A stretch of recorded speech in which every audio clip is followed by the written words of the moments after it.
Welcome everyone to another stream of Advanced Pathophysiology. Today we're jumping into Chapter 5, Genes, Environment, Lifestyle, and Common Disease. We were unable to record this prior, so now we're catching on up with some of the chapters I initially did not record. So, without much further preamble, we'll keep going. Chapter 4 focuses on disease that are caused by single gene or by abnormalities of single chromosomes. Much progress has been made in identifying specific mutations that cause these diseases, leading to better risk estimates and, in some cases, more effective treatment of the disease. However, these conditions form only a small portion of the total burden of human genetic disease. Most congenital malformations are not caused by single genes or chromosome defects. Many common adult diseases, such as cancer, heart disease, and diabetes, have genetic components, but again, they are usually not caused by single genes or by chromosomal abnormalities.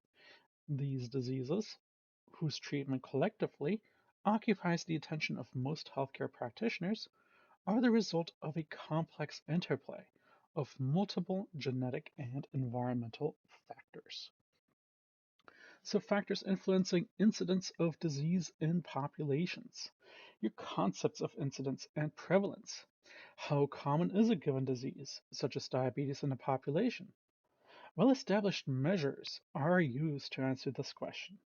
The incident rate is the number of new cases of disease reported during a specific period, typically in 1 year, divided by the number of individuals in the population.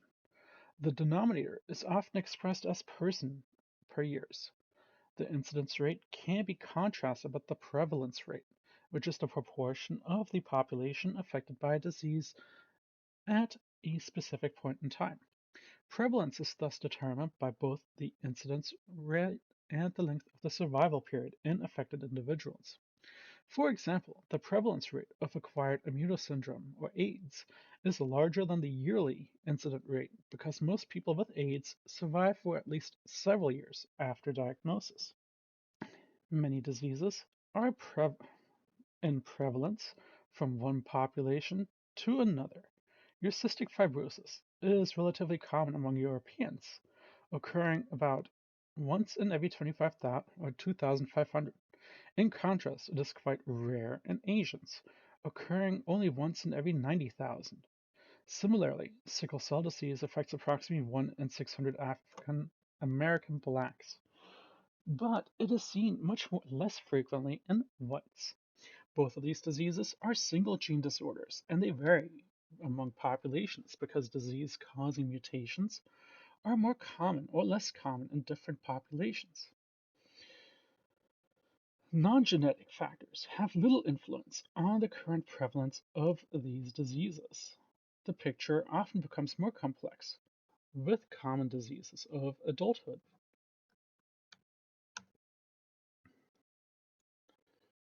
For example, colon cancer was until recently relatively rare in Japan, but it is the second most common cancer in the United States. Stomach cancer, on the other hand, is common in Japan, but relatively rare in the United States. These statistics in themselves cannot distinguish environmental from genetic influences in the two populations. However, because a large number of Japanese immigrants first to Hawaii and then to the US mainland, we can observe what happens to the rates of stomach and colon cancer among migrants. It is important that the Japanese emigres maintained a genetic identity, marrying largely among themselves, among first generation Japanese in Hawaii. The frequency of colon cancer rose several-fold, not yet as high as the US mainland, but higher than that in Japan. Among second-generation Japanese on the US mainland, colon cancer rates rose 5%, equal to the US average.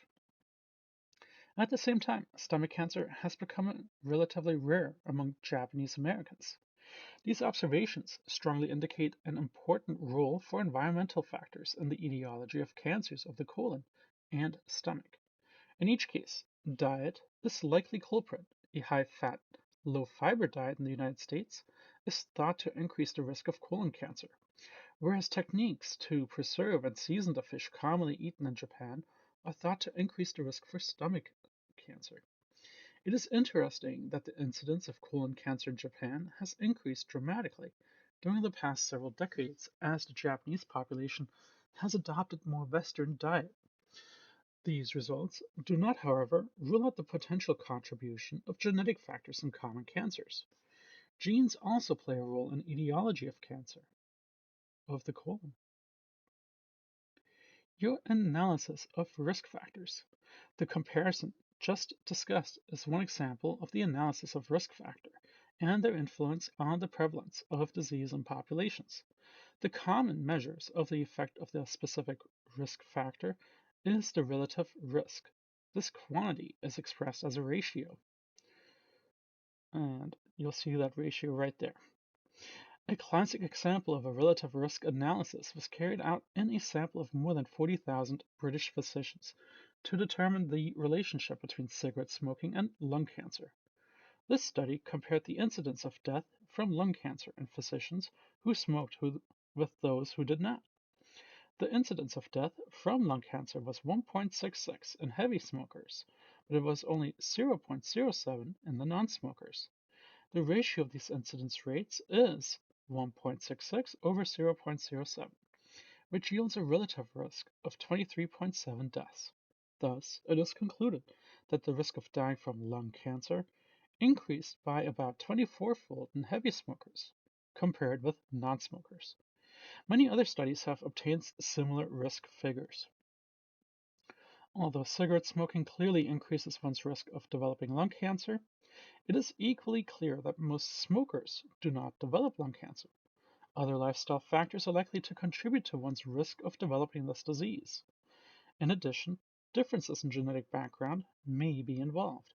Smokers who have variants in genes that are involved in the metabolism of components of tobacco smoke are at significant increased risk of developing lung cancer.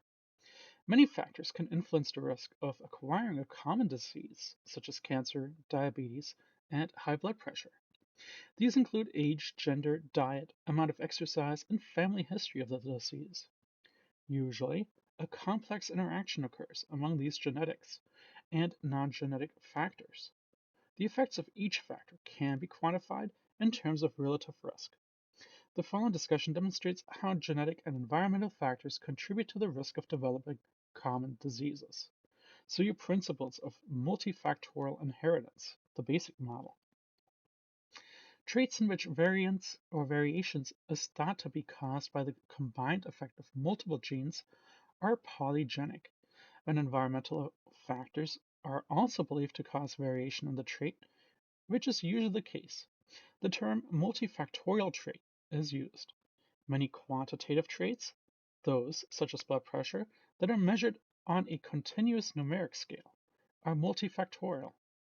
Because they are caused by the additive effect of many genetic and environmental factors, these traits tend to follow a normal or bell-shaped distribution in population. An example illustrates this concept. To begin with the simplest case, suppose unrealistically that height is determined by a single gene with two alleles, A and lowercase a. Allele A tends to make people tall, whereas allele A tends to make them short. If there is a dominance at this locus, then the three possible genotypes are capital AA, capital A lowercase a, and two lowercases of a. Will produce three phenotypes, tall, intermediate, and short, respectively. Assume that the gene frequencies of A, capital, and lowercase are each 0.5. When looking at the population of individuals, the height distribution depicted in figure 5.1 would be observed.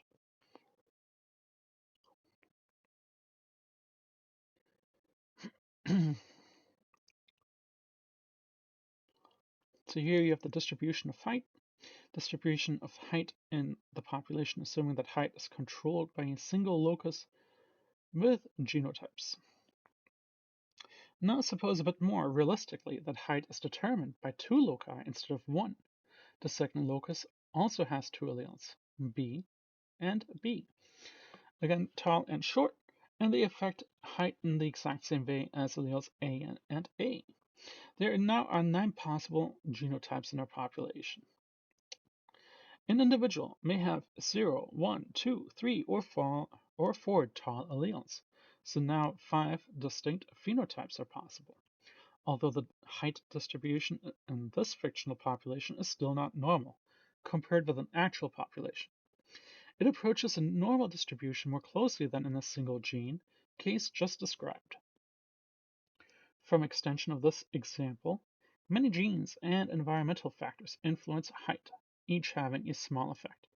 Then many phenotypes are possible, each differing slightly from the others, and the height distribution of the population approaches the bell-shaped curve. It should be emphasized that the following genes underlying a multifactorial trait, such as height, follow the Mendelian principles of segregation and independent assortment. Just like any other gene, the only difference is that many of them act together to influence the trait. More than 200 genes have now been shown to be associated with a variation in human height. Blood pressure is another example of a multifactorial trait. A correlation exists between parents' blood pressure, your systolic and diastolic, and those of their children. The evidence is good that this correlation is partially caused by genes, but blood pressure is also influenced by environmental factors, such as diet, exercise, and stress. Two goals of genetic research are the identification and measurement of the relative roles of genes and the environment in the causation of multifactorial diseases. That leads us with a threshold model. A number of diseases do not follow the bell-shaped distribution. Instead, they appear to be either present or absent in individuals. Yet they do not follow the inheritance patterns expected of single gene diseases. A common used explanation for such diseases is that there is an underlying liability distribution for the disease in a population.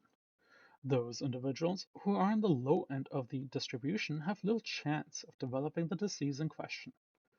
Individuals who are closer to the high end of the distribution have more of the disease-causing genes, and environmental factors are more likely to develop the disease. For diseases that are either present or absent, it is thought that a threshold of liability must be crossed before the disease is expressed. Below the threshold, an individual appears normal. Above it, he or she is affected by the disease.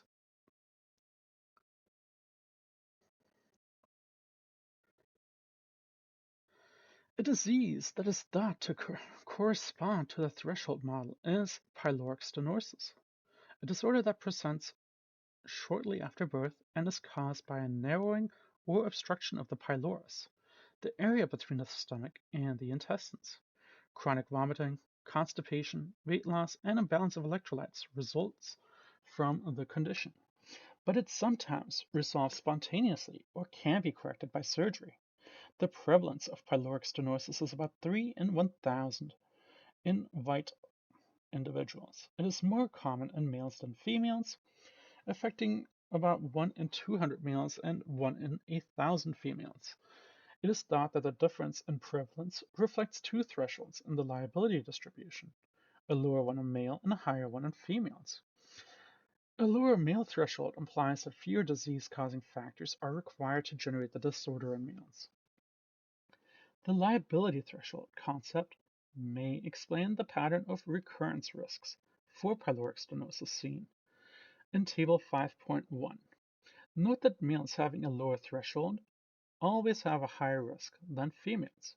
However, the sibling recurrence risk also depends on the sex of the proband. It is higher when the proband is female than when the proband is male. This reflects the concept of females having a higher liability threshold must be exposed to more disease-causing factors than males to develop the disease. Thus, a family with an affected female must have more genetic and environmental risk factors, producing a higher recurrence risk for pyloric stenosis in future offspring. It would be expected that the highest risk category would be male relatives of female probands. So I'll leave this table up as I keep going. A similar pattern has been observed in studies of autism spectrum disorder. a behavioral disorder in which the male to female ratio is approximately 4 to 1.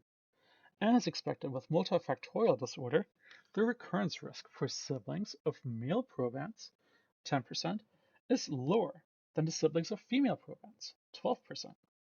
And the sex ratio for the disease is reversed.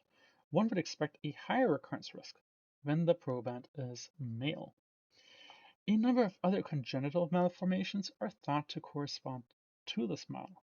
They include the isolated cleft lip or cleft lip palate, neural tube defects, clipped foot, and some forms of congenital heart disease. In this context, isolated means that this is the only observed disease feature. In addition, many common adult diseases such as hypertension, coronary heart disease, stroke, diabetes, and some cancers are caused by a complex genetic and environmental factor and can thus be considered multifactorial diseases. Your recurrence risk and transmission patterns. Whereas sibling recurrence risk can be given with confidence for single gene diseases, the situation is more complicated for multifactorial diseases. This is because the number of genes contributing to the disease is usually not known. The precise allelic constitution of the parents is not known, and the extent of environmental effects can vary substantially. For most multifactorial diseases, empirical risks have been derived. To estimate empirical risks, a large series of families is examined in which one child has developed the disease. Then the siblings of each proband are surveyed to calculate the percentage of siblings who also have disease. For example, in the US, about 3% of siblings of individuals with neural tube defects also have neural tube defects. Thus, the recurrence risk for parents who have had one child with a neural tube defect is 3% in the US. For conditions such as cleft lip or cleft palate that are not lethal or severely debilitating, recurrence risk also can be estimated for the offspring of affected parents, because each multifactorial disease has different numbers and types of risk factors. Your empirical recurrence risks vary for each disease.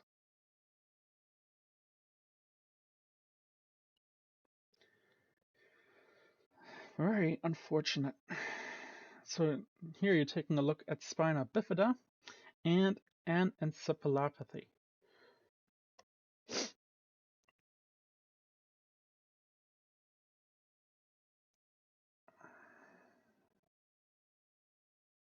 Gonna jump past the study, however.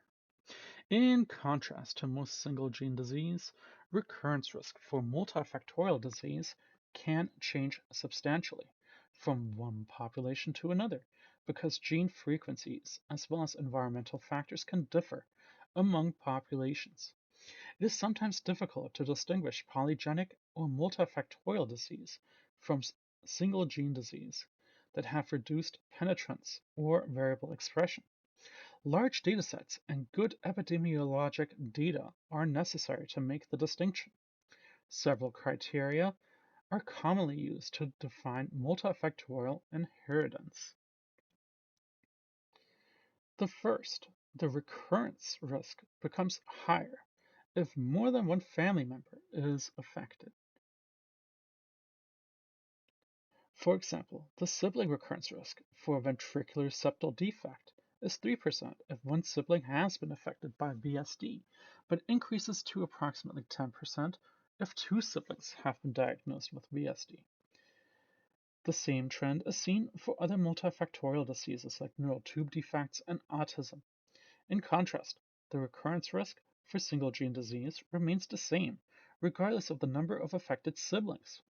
It should be emphasized that this increase does not mean that the family's risk has actually changed.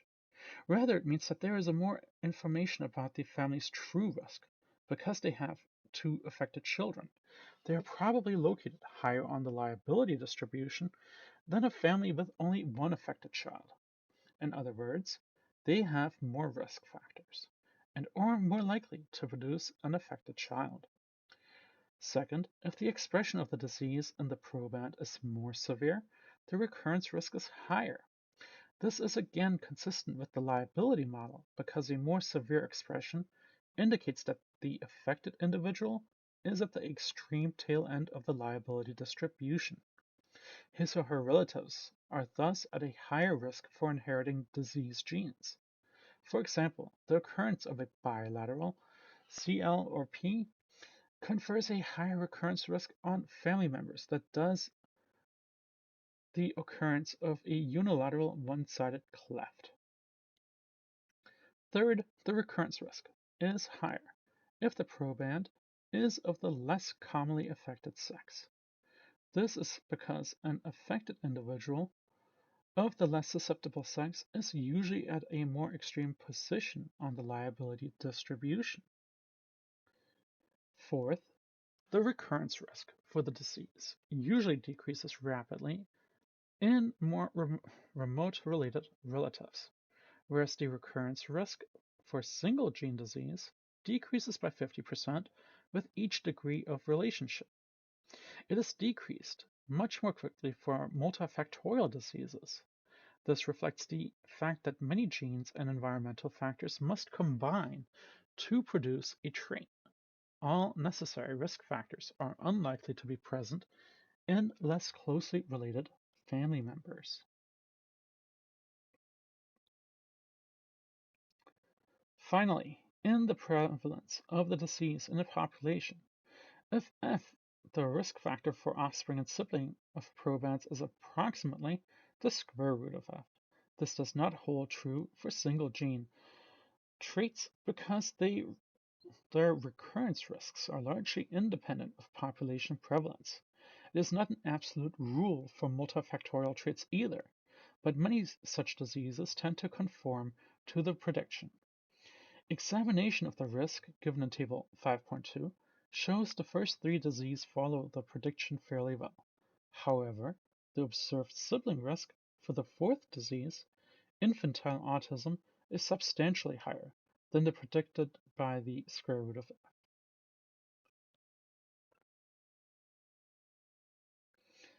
This leads us to nature and nurture, disentangling the effects of genes and the environment.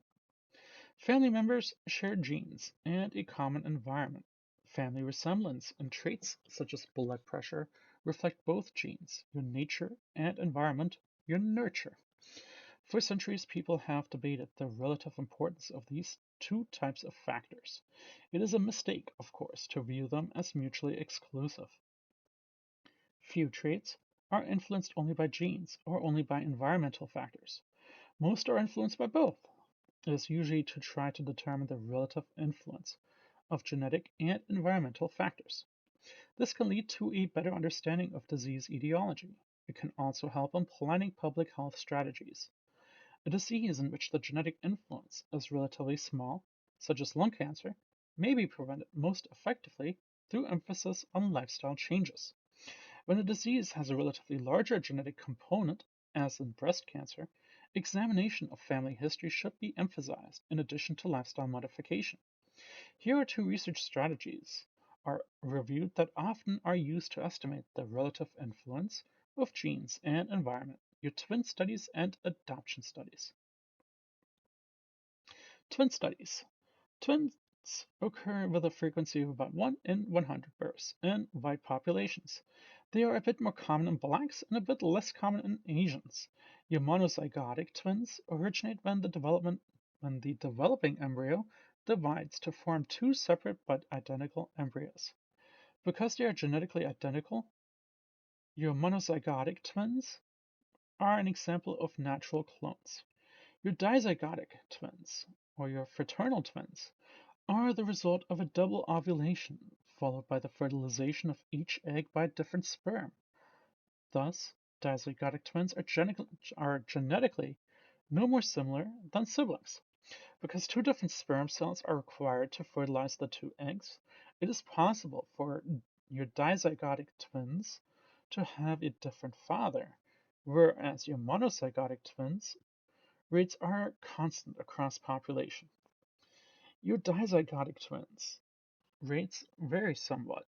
Your dizygotic twinning increases with maternal age until about 40 years, after which it declines.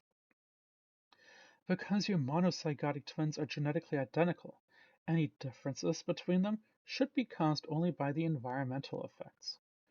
Your monozygotic twins should thus resemble one another very closely for traits that are strongly influenced by genes. Your dizygotic twins provide a convenient comparison because their environmental differences should be similar to those of your monozygotic twins, but their genetic differences are as great as those between siblings.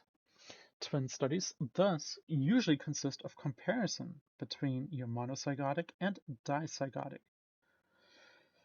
If both members of a twin pair share a trait, for instance a cleft lip, they are said to be concordant.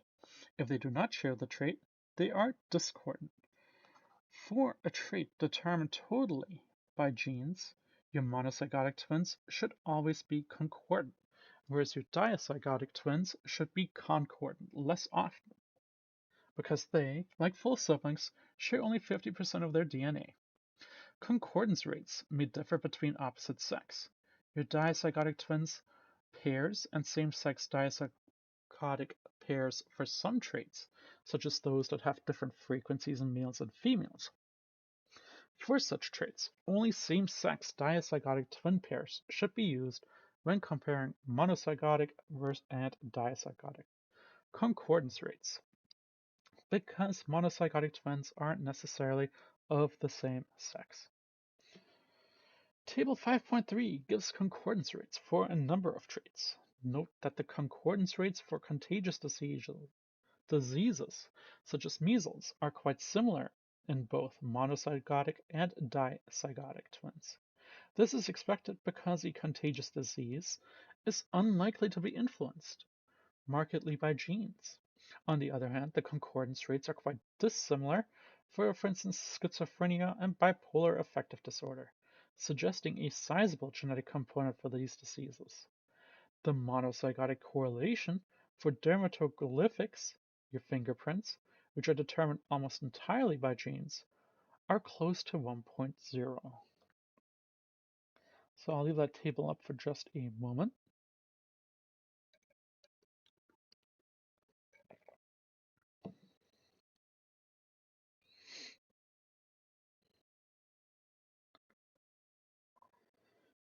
At one time, twins were thought to provide a perfect natural laboratory in which to determine the relative influence of genetics and environment.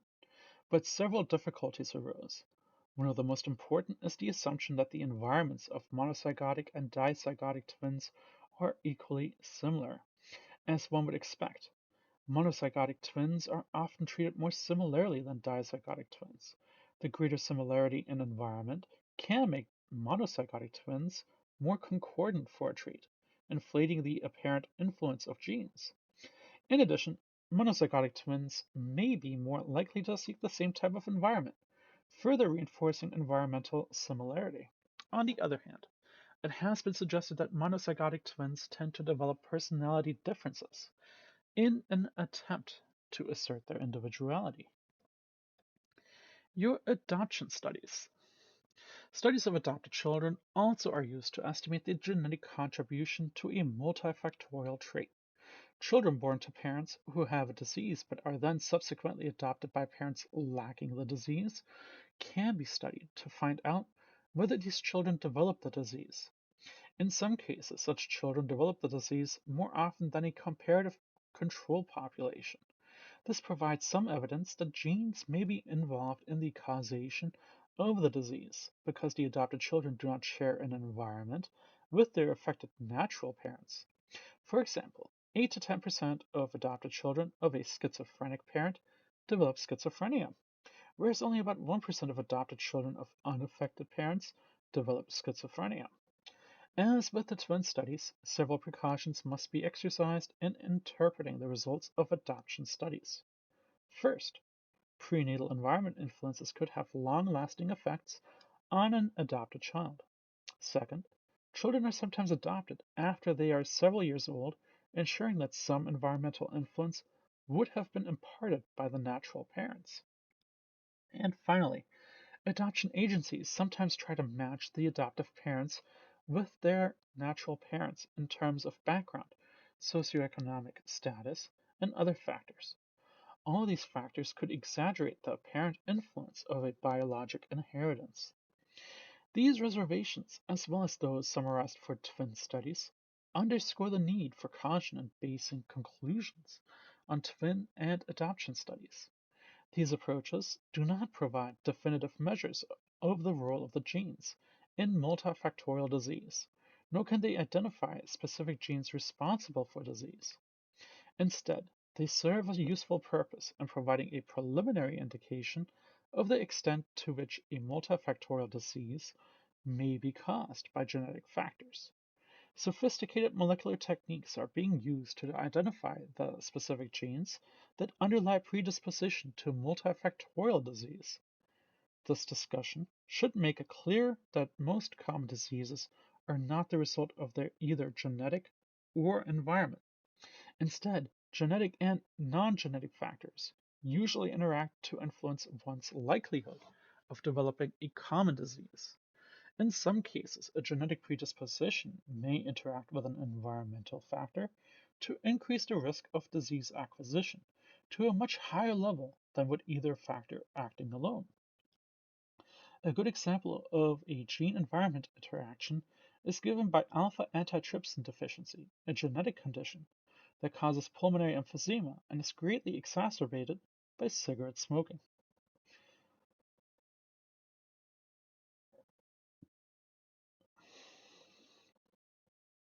So, genetics of common diseases. Some common multifactorial disease disorders. Whew, we'll start that one again. Some common multifactorial disorders, the congenital malformations, are by definition present at birth.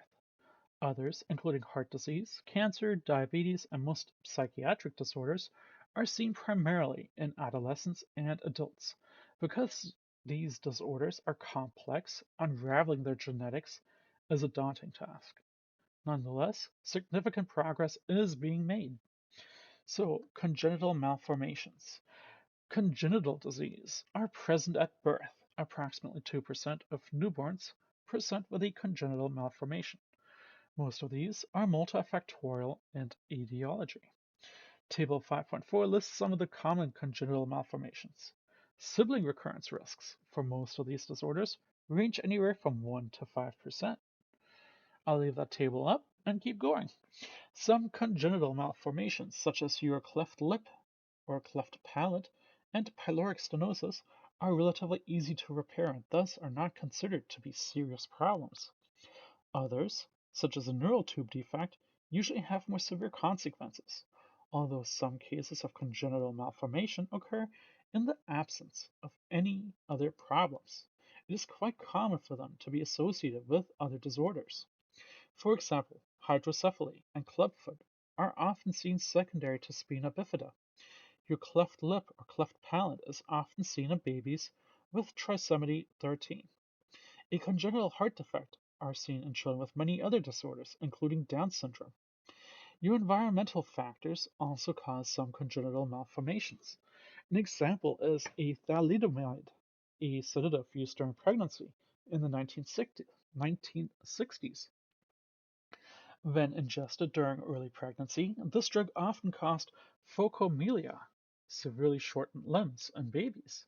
Maternal exposure to retinoic acid, which is used to treat acne, can cause congenital defects of the heart, ear, and central nervous system.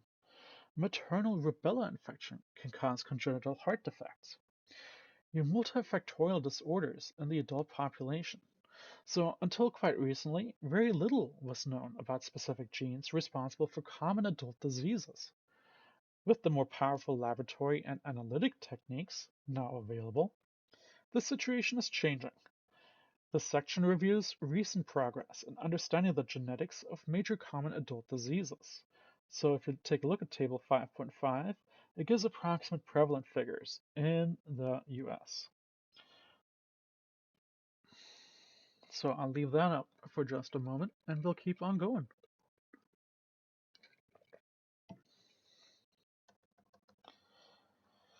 Your coronary heart disease. It is well known that coronary heart disease is the leading killer of Americans, accounting for approximately 25% of all deaths in the US. It is caused by atherosclerosis of the coronary arteries. This narrowing impedes blood flow to the heart and can eventually result in a myocardial infarct. When atherosclerosis occurs in arteries supplying blood to the brain, a stroke can result. Many risk factors for heart disease have been identified, including obesity, cigarette smoking, hypertension, elevated cholesterol levels, and a positive family history. Many studies have examined the role of family history in coronary heart disease, and they show that an individual with a positive family history is 2 to 7 times more likely to have heart disease than is an individual with no family history. Generally, these studies also show that the risk increases if there are more affected relatives. The affected relative or relatives are female rather than male. The age of onset is the affected relative is early. For example, one study showed that men between the ages of 20 to 39 had a relative risk of 3 for CHD if they had one affected first degree relative. The relative risk increases to 13 if two first degree relatives were affected with CHD before 55 years of age. So, what part do genes play then in familial clustering of heart disease? Because of the key role of lipids in atherosclerosis, many studies are focusing on the genetic determination of various lipoproteins. An important advance in the area has been the identification of several genes that encode the processing of low-density lipoproteins, and that, when mutated, can cause familial hypercholesterolemia. Many other genes involved in lipid variation, coagulation, and hypertension have been identified, including several genes encoding apolipoproteins. Functional analysis of these genes is leading to an increased understanding and eventually more effective treatment of CHD.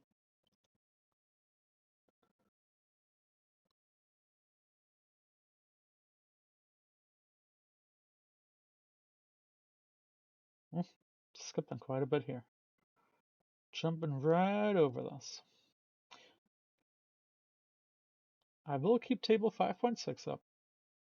Lipoprotein genes known to contribute to coronary artery disease risk. So I'll click through these a little slower. But once there's a part for me to read, I will keep on keeping on. Your environmental factors, many of which are easily modified, are also important causes of CHD. Abundant epidemiologic evidence shows that cigarette smoking and obesity increase the risk of CHD, whereas exercise and a diet low in saturated fats decrease that risk. Indeed, the approximate 50% decline in CHD prevalence in the US during the past 40 years is usually attributed to a decrease in the proportion of adults who smoke cigarettes, decreased consumption of saturated fats, and an increased emphasis on exercise and generally a healthier lifestyle. So, if we're looking at hypertension, systemic hypertension, which has a worldwide prevalence of about 25 to 30%, is a key risk factor for heart disease, stroke, and kidney disease.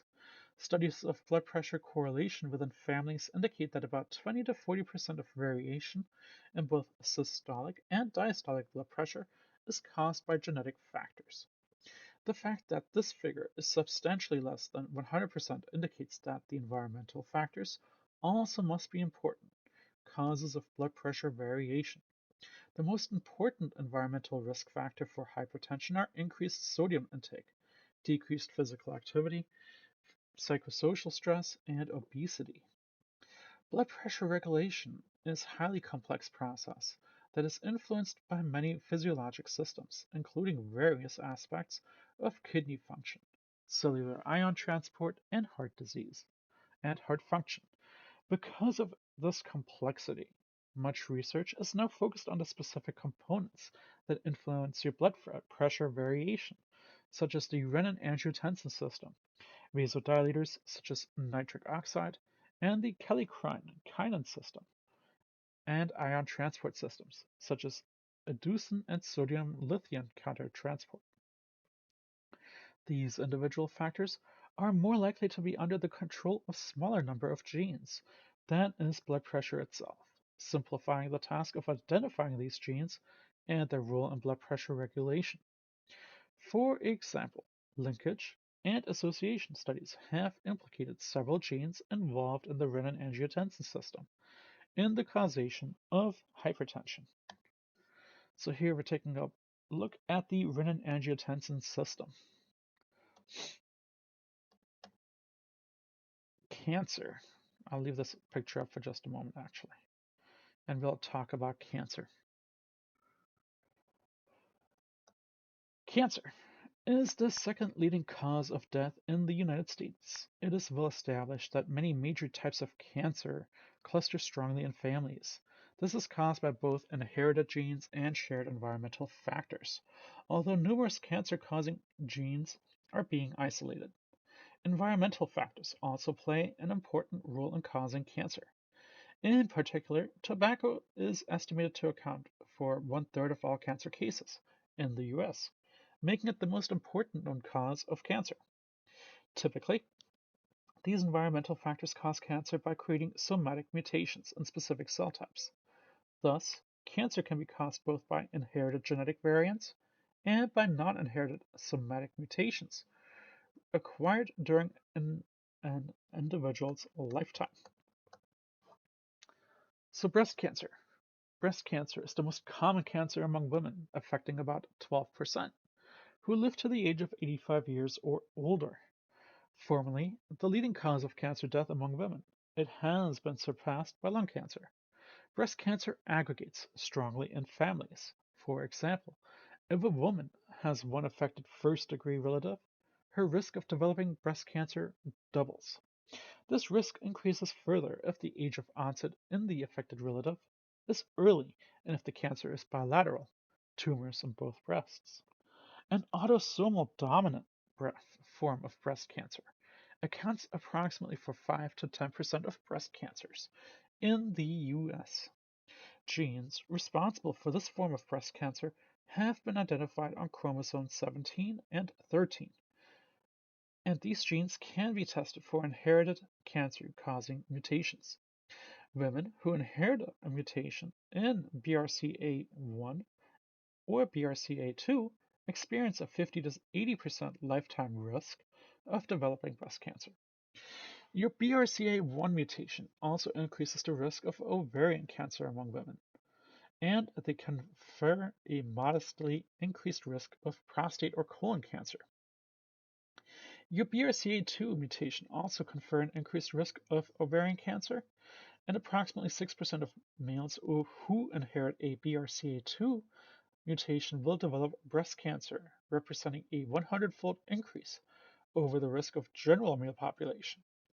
Your evaluation of BRCA1 and BRCA2 gene products, which are both involved in deoxyribonucleic acid repair, has yielded valuable evidence on the etiology of breast cancer in general. Although BRCA1 and 2 mutations are the most common known causes of inherited breast cancer, this disease also can be caused by inherited mutations in several other genes. Your CHK2, ATM, PALB2, and TP53. TP53 being one of the biggest ones that cause cancer. Your germline mutations in tumor suppressing genes, called PTEN, are responsible for Cowden disease, which is characterized by multiple benign tumors and an increased susceptibility to breast cancer.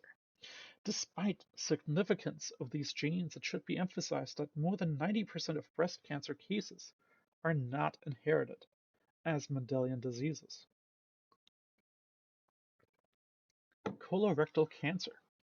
Colorectal cancer is second only to lung cancer in the number of cancer deaths occurring annually in the US, with approximately 134,000 new cases estimated in 2016. Approximately 1 in 21 Americans will develop colorectal cancer. Like breast cancer, it clusters in families. The risk of colorectal cancer in people with one affected first degree relative is 2 to 3 times higher than that in the general population. The familial aggregation is caused in part by subset of colorectal cancer cases that are inherited as single gene traits. For example, familial edematous polyposis occurs in approximately 1 in 8,000 whites. This gene responsible for the disorder APC encodes a tumor suppressor.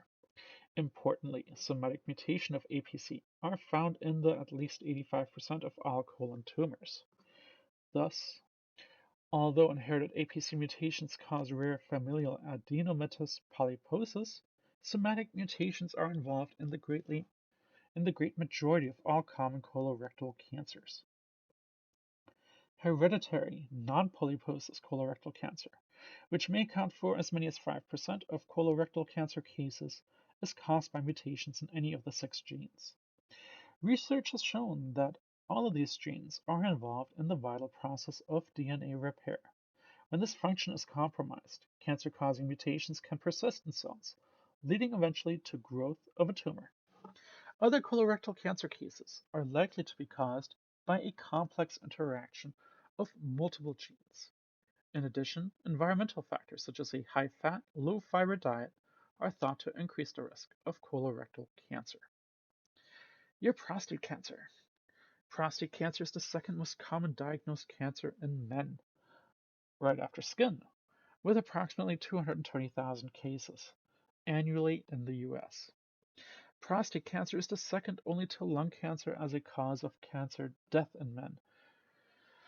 Having an affected first degree relative increases the risk of developing prostate cancer by a factor of 2 to 3, and the heritability of prostate cancer is approximately 40%. The relative late age of onset of most prostate cancer cases makes genetic analysis especially difficult. However, loss of heterozygosity has been observed in a number of genomic regions in prostate tumor cells, possibly indicating the presence of genetic alterations in these regions. In addition, genome-wide association studies have identified several dozen polymorphisms associated with prostate cancer risk.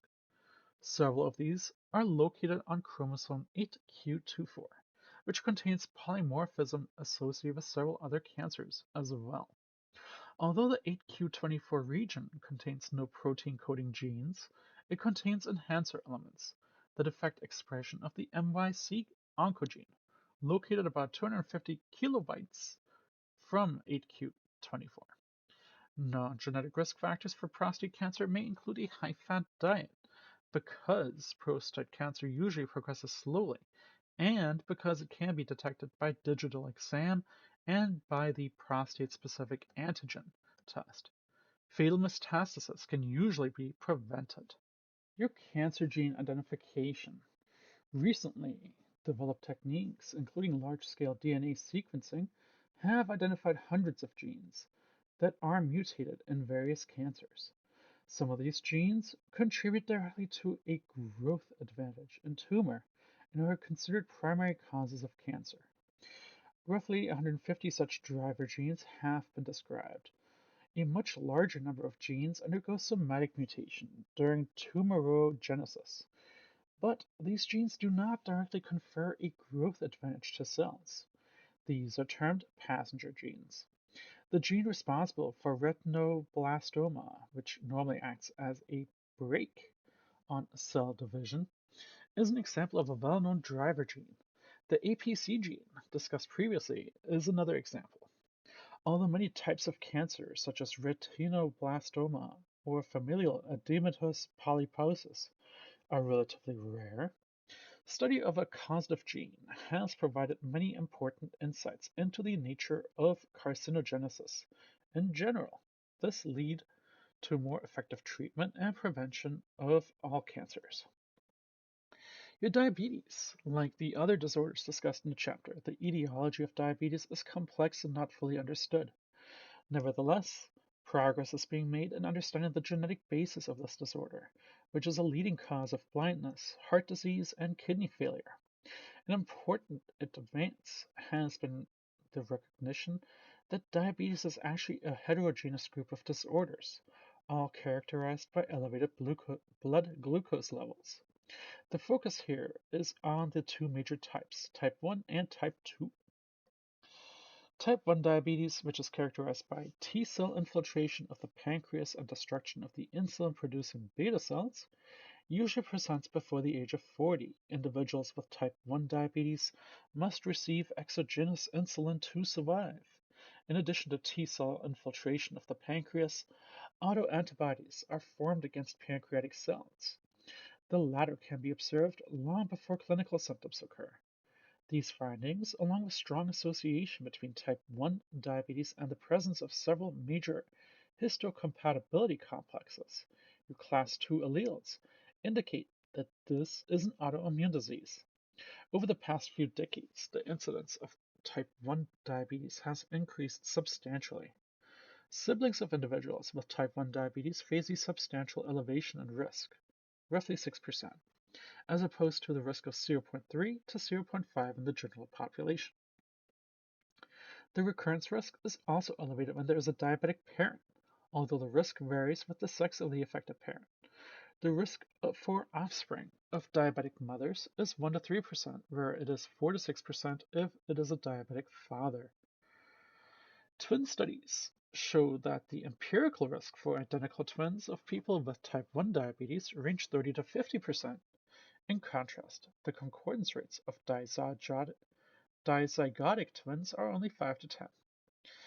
The fact that type 1 diabetes is not 100% concordant among identical twins indicate that genetic factors are not solely responsible for the disorder.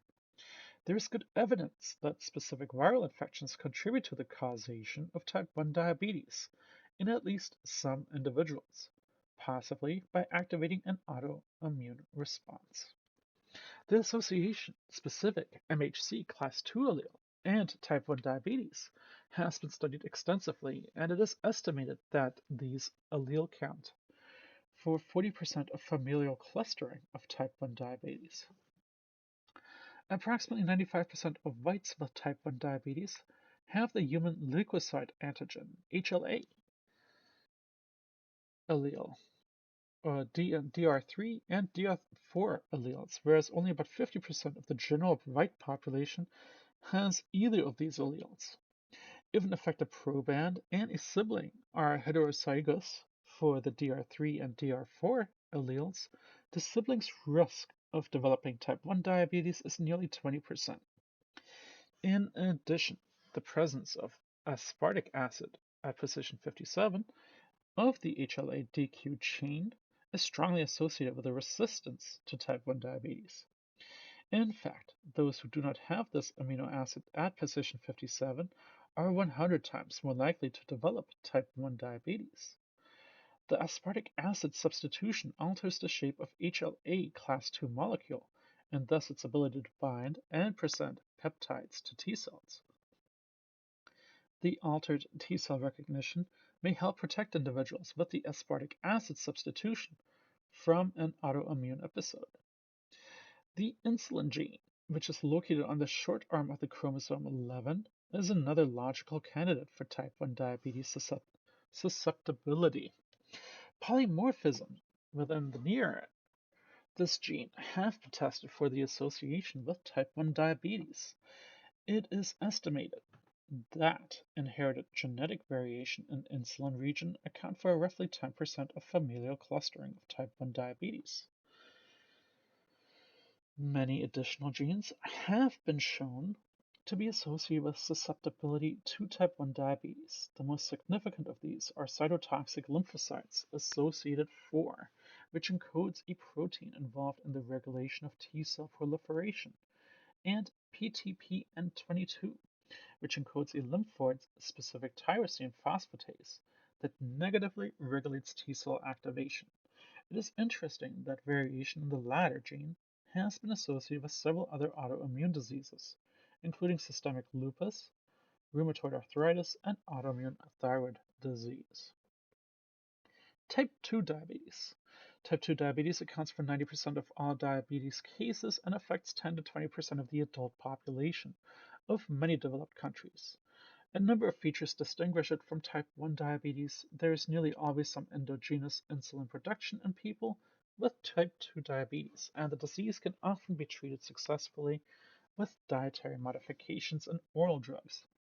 People with type 2 diabetes suffer from insulin resistance. This disease typically occurs among people older than the age of 40, and in contrast to type 1 diabetes, is seen more commonly among the obese. The incidence of type 2 diabetes is rising dramatically among the adolescent and young adults in developed countries. However, and is strongly correlated with an increased incidence of obesity. Neither MHC associations nor autoantibodies are commonly seen in this form of diabetes. Monozygotic twin concordance rates are substantially higher than those in type 1 diabetes, ranging from 70 to 90%. The empirical recurrence risk for first-degree relatives of type 2 diabetes cases are higher than the ones for type 1, generally ranging from 15 to 40%. The difference between type 1 and type 2 diabetes are summarized here on this table. And I think diabetes is discussed much more in other chapters. So I'll leave the table up while I keep going.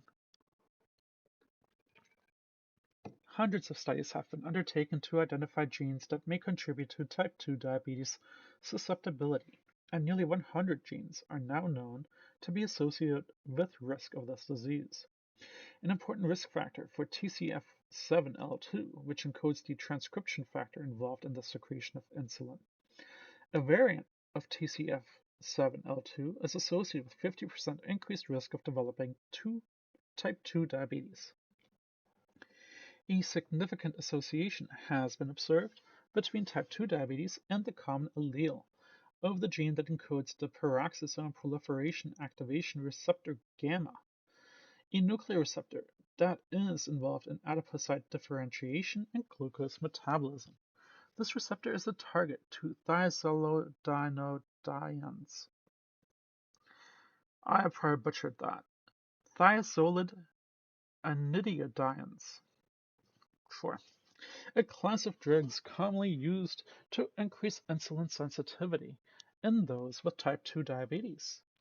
Although the disease-associated allele confers only 25% increase in the risk of developing type 2 diabetes, variation in KCNJ11, which encodes a potassium channel necessary for glucose-stimulated insulin secretion, confers an additional 20% increase in type 2 diabetes susceptibility.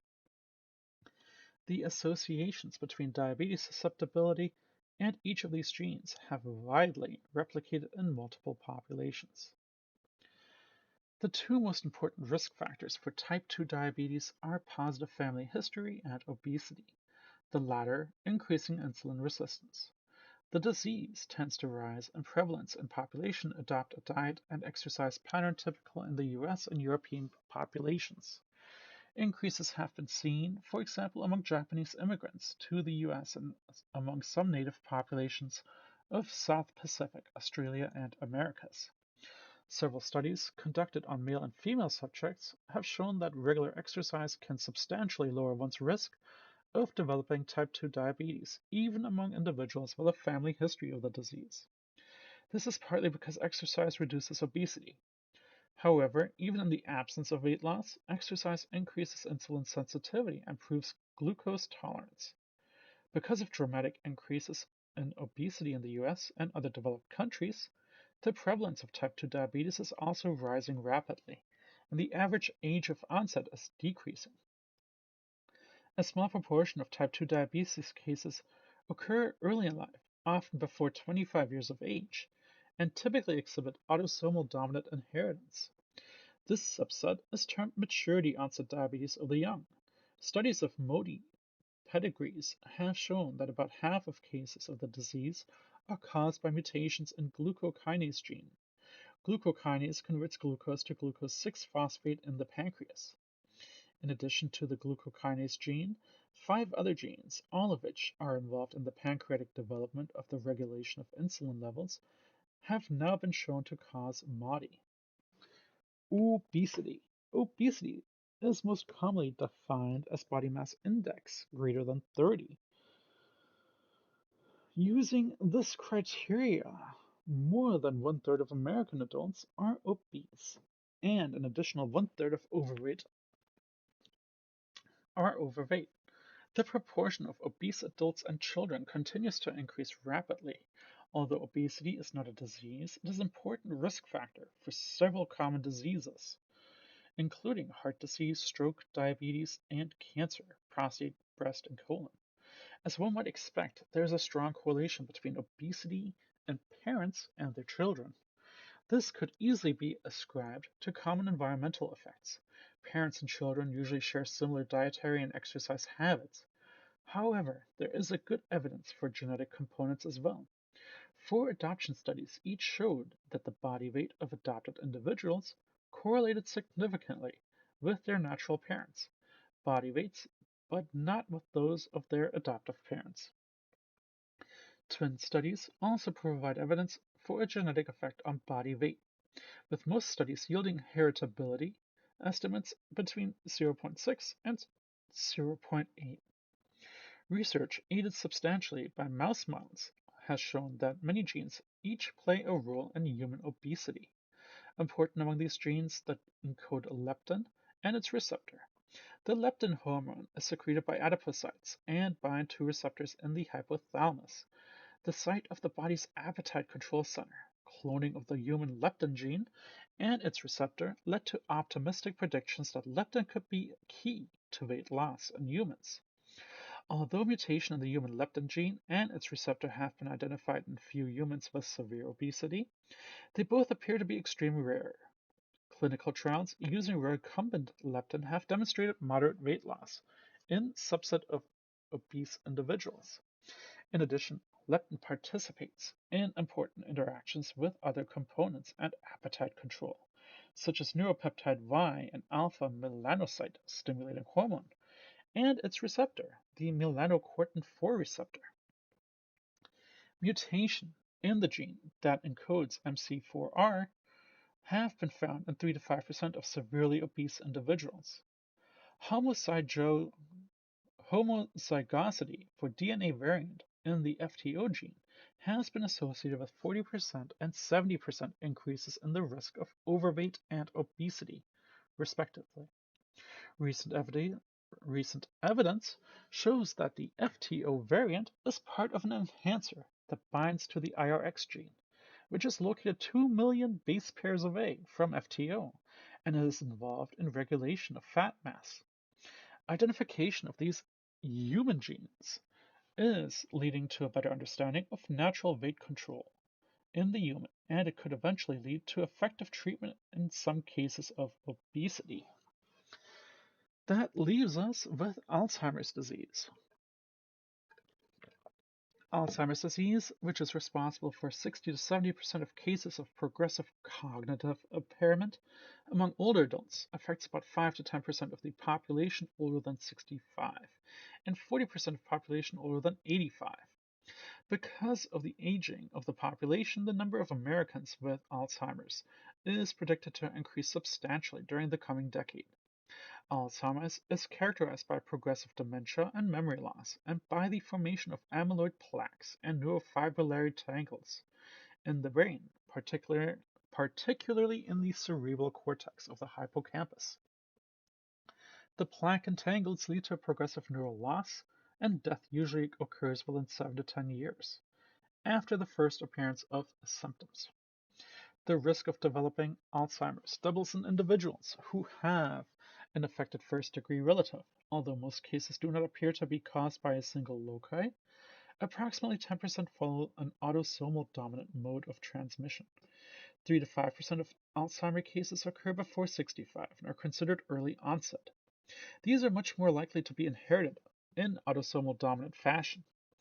Alzheimer's is genetically heterogeneous disorder. Approximately half of early onset cases can be attributed to mutations in the 3 genes, all of which affect amyloid beta deposition. 2 of the genes, presenilin 1 and presenilin 2, are very similar to one another, and their protein products are involved in cleavage of the amyloid beta precursor protein. When APP is not cleaved normally, a long form of accumulates excessively and is deposited in the brain. This is thought to be the primary cause of Alzheimer's. Mutation in PS1 typically result in early onset Alzheimer's, with the first occurrence of symptoms in the fifth decade of life. A small number of cases of early onset Alzheimer's are caused by mutations of genes that encode APP itself, which is located on chromosome 21. These mutations disrupt normal cleavage sites in APP, again leading to the accumulation of the longer protein product. It is interesting that this gene is present in 3 copies in trisomy 21 individuals, in which an extra gene copy leads to amyloid deposition and the occurrence of Alzheimer's in those with Down syndrome. High throughput DNA sequencing studies have revealed an allele in APP that is protective against Alzheimer's disease and may help to prevent cognitive decline. An important risk factor for more local common late onset form of AD or Alzheimer's is allelic variation in the apolipoprotein E locus, which has 3 major alleles, E2, 3, and 4. Studies conducted in diverse populations have shown that persons who have 1 copy of E4 allele are 2 to 5 times more likely to develop Alzheimer's, whereas those with 2 copies of this allele are at least 5 to 10 times more likely to develop Alzheimer's. The risk varies somewhat by population, with higher E4 associated risks in Europeans and Japanese, and related lower risks in Hispanics and Blacks. Despite strong association between E4 and Alzheimer's, approximately half of individuals who develop late onset Alzheimer's don't have a copy of E4, and many who are homozygous for E4 remain Alzheimer's free, even in advanced stages and ages. The apolipoprotein E protein product is not involved in cleavage of APP, but instead appears to be associated with clearance of amyloid from the brain. Alcoholism. At some point, alcoholism is diagnosed in approximately 10% of adult males and 3 to 5% adult females. The national cost of alcoholism in terms of lost productivity and direct medical costs is $250 billion a year. More than 100 studies have shown that the disease clusters in families. The risk of developing alcoholism among individuals with one affected parent is 3 to 5 times higher than those with unaffected parents. Most twin studies have yielded concordance rates for DZ twins less than 30% and concordance rates of MZ twins in excess of 60. Adoption studies have shown that the offspring of an alcoholic parent, even when raised by non-alcoholic parents, have a fourfold increased risk of developing the disorder. To control for possible prenatal effects in an alcoholic mother, some studies have included only the offspring of alcoholic fathers. The results have remained the same. One study showed that the offspring of non-alcoholic parents, when reared by alcoholics, did not have an increased risk of developing alcoholism. These data argue that there may be a genetic variant that predisposes them to alcoholism.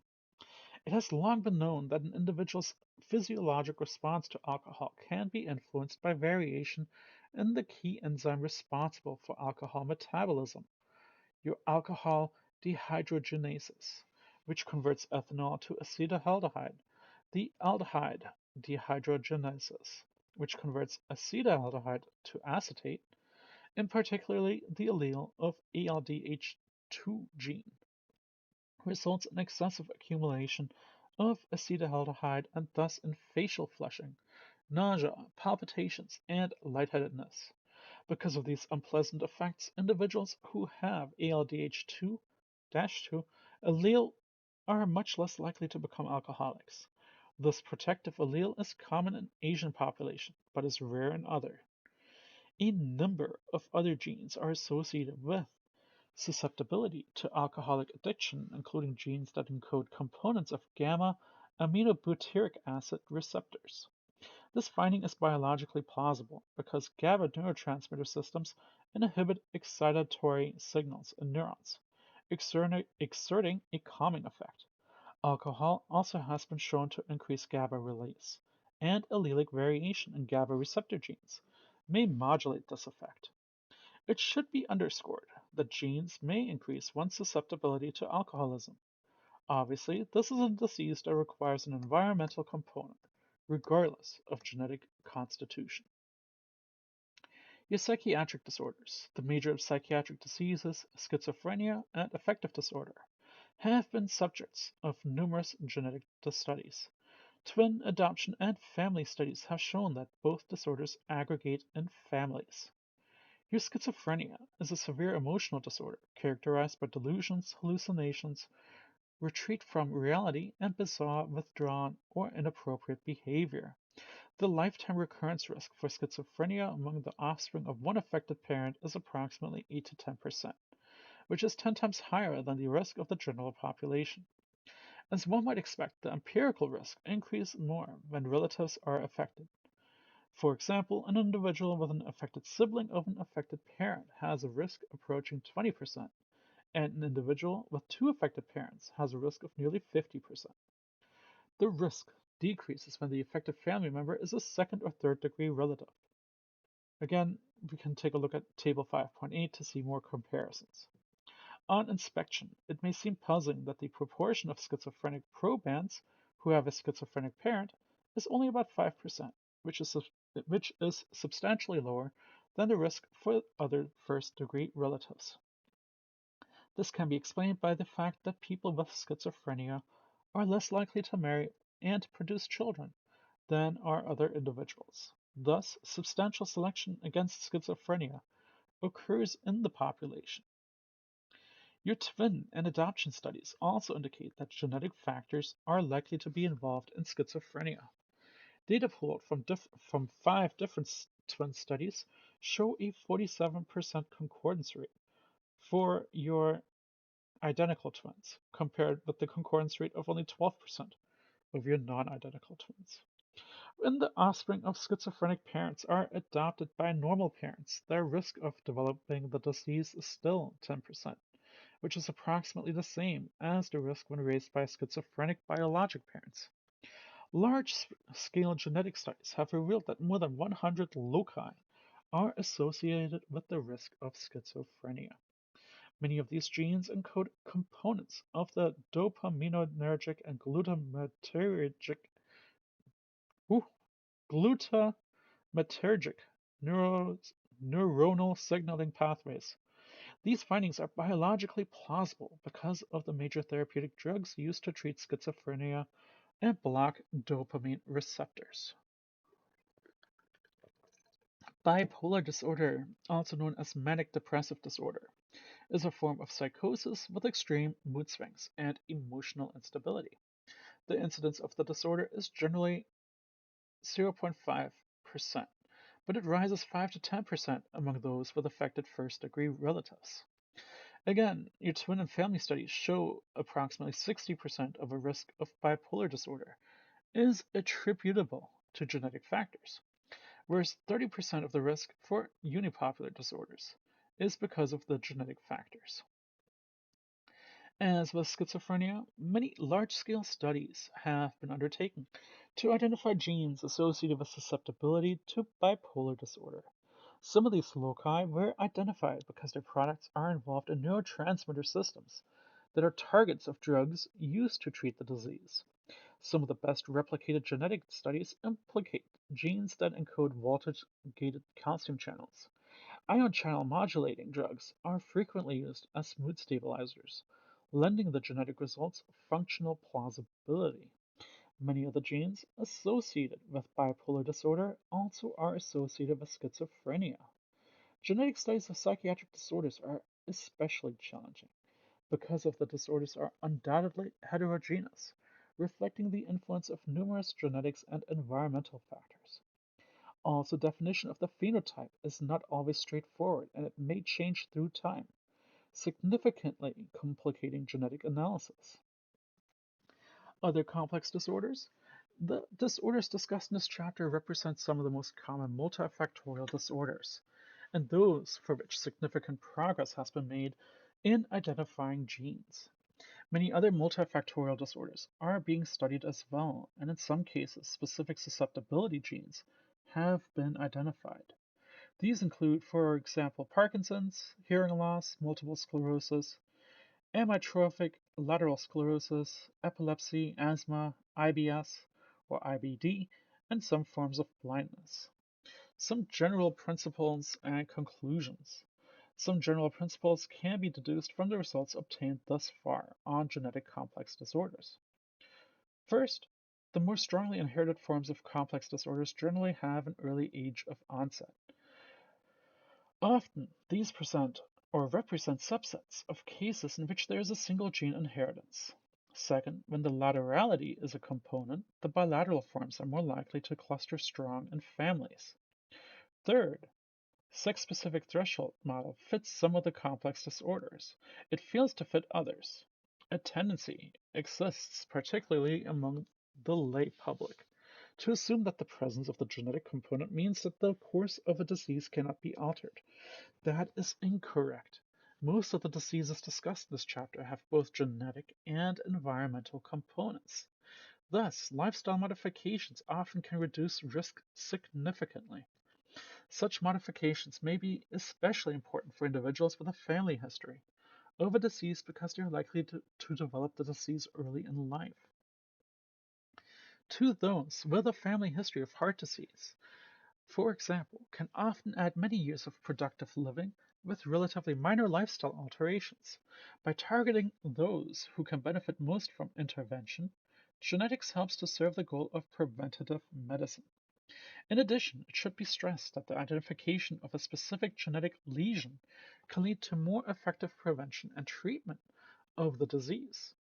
Identification of mutations that cause autosomal dominant breast cancer may enable early screening and prevention of metastasis.